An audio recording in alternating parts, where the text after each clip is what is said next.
Hopefully, what's going to be a staple of this is the Coach's Corner, where I can talk about stuff that I find interesting, questions that I've been asked from you, the viewers.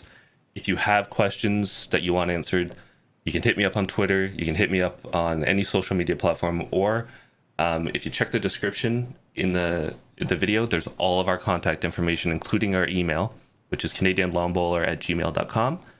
And you can send questions there, and we will try to address them in one of the next shows if it lines up.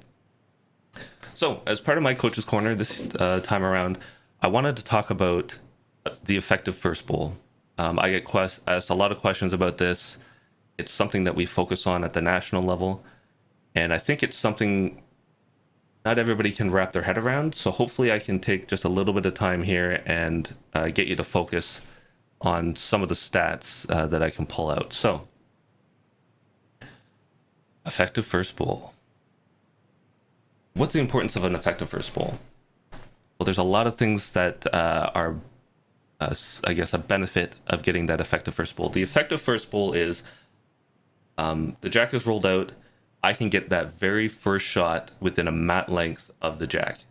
So, whether it's me throwing the jack and throwing my first bowl onto it, or as the opposition, I can nail that first bowl and be the first one to the jack. It can help swing that game, or that end at least, hugely in your favor. Okay. It focuses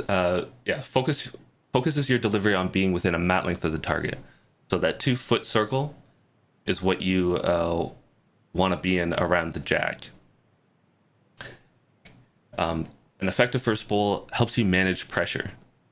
So when you nail that first bowl and you know that you're close and you know that you're either the scoring bowl or a very good second shot, the pressure can drop down. You can say, okay, I've got another bowl or another 2 bowls, whatever it is, to improve on that. I've nailed that first one, I can do it better, or I can play position. You're taking that pressure and you're moving it on to the opposition. So I nailed that. Now the person's saying, "Oh crap, that person's really close.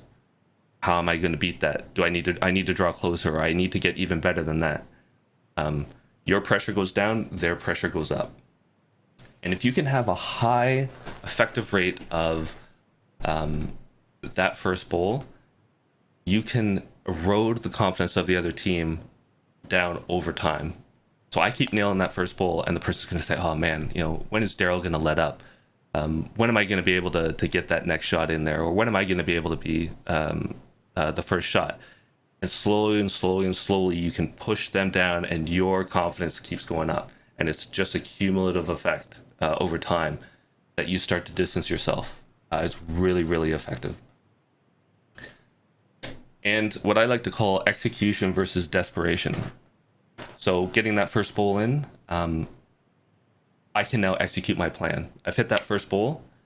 Now what do I need to do? Do I need to put in my back bowls? Do I need to put in position? Do I need to add to that? I'm not so worried about getting that bowl close. Now I can start to work on my plan and say, okay, what am I doing next? What am I going to do to improve it? What am I going to do to make sure I'm the shot at the end of the end?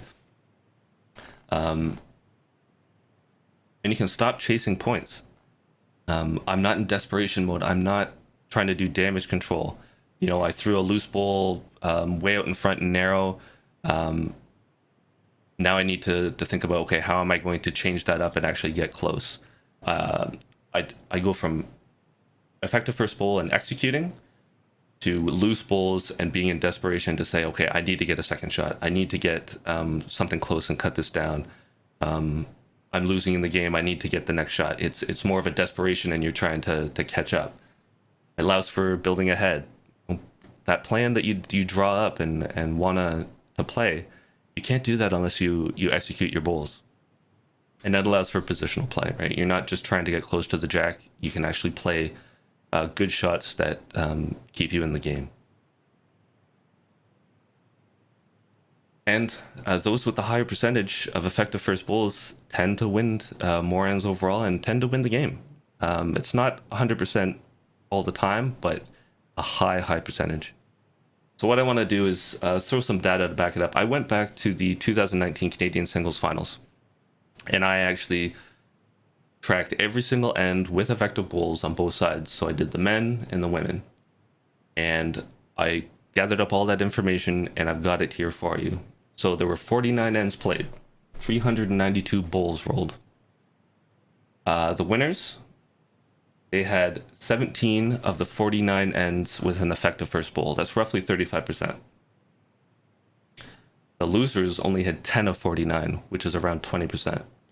Now, I will say that it might have been some tough conditions. It might have been a tough rink, who knows?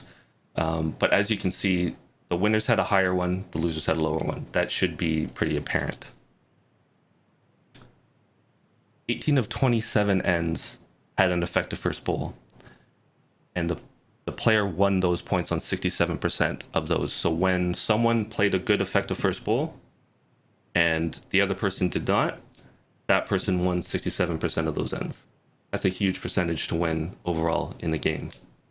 And if you're increasing your number of ends that you have that first bowl effectiveness, you will grab 67% of those large grouping of ends. It's a really big deal. And then it was pretty much half and a dozen of one and 6 of the other. It was 55% of the ends had effective first bowls, and then the mixed ends where it was split, it was between 40 and 60% one way or the other on who won those. So I mean, you could probably slice that down the middle and say most of the time it's a 50-50 who's going to win that end. On the women's side, I had 11 ends that were just kind of mixed, where either nobody had an effective first bowl or both kind of got one, and one side won 5 of 11, the other side won 6 of 11. And on the men's side, one person won 5 of 12 and one person won 7 of 12. That first bowl can make a huge difference in what you're going to get out of it. So I welcome any questions on this. If you want some more information, if you want to talk about strategy and what you need to do to get better, hit us up, social media, email, whatever it is in the chat that you're looking at right now. And everything is in the description box below. So check us out and let us know.